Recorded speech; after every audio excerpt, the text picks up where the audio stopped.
इचलकरंजी येथील आपुलकी फाउंडेशनचा सामाजिक उपक्रम.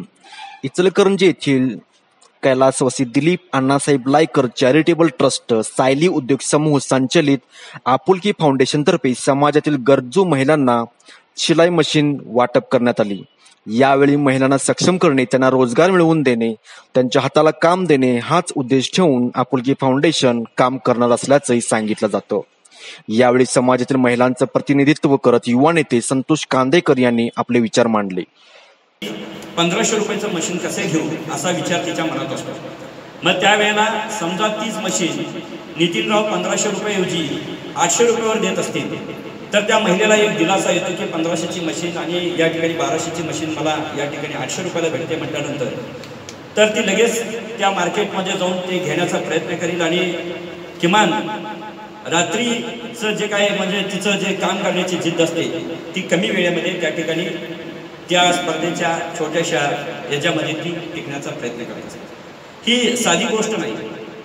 मी बघितलंय आज आमच्या भागामध्ये सुद्धा मंडपाचं काम करणाऱ्या महिला बरोबर आहेत आणि प्रत्येकजण एखादी पैसे भरपूर भेटत असेल तर दुसऱ्या एका महिलेच्या मनात येतं की आपण सुद्धा एक या ठिकाणी मशीन घ्यावं. ती महिन्याला या ठिकाणी मंडपाचं काम करते, त्या ठिकाणी कपडे शिलाईचं काम करते. तिला महिन्याकाठी एक 5000 रुपये जरी भेटतात म्हटलं तर ती व्यक्ती म्हणजे बसण्यापेक्षा आपण काहीतरी उद्योग केला. या कार्यक्रमासाठी माजी नगरसेवक संजय जाधव, तारदाळची युवा नेते मनोज सबनीस, ग्रामपंचायत सदस्य अनिल माने, मनसेच्या जिल्हा महिला प्रमुख सिंधुताई शिंदे, कोरोची ग्रामपंचायत सदस्य सतीश सूर्यवंशी, मार्गदर्शक अल्ताफ मुल्ला, माजी नगरसेवक संजय फातले, सामाजिक कार्यकर्ते नरेश भोसले, युवा नेते संतोष कांदेकर, कोरोची पोलीस पाटील सावकार उर्फ मारुती हेगडे, कोरोचीचे सामाजिक कार्यकर्ते दत्तास्वामी आदी मान्यवर उपस्थित होते. यावेळी लाभार्थ्यांना 30% अनुदानामध्ये शिलाई मशीन वाटप करण्यात आली.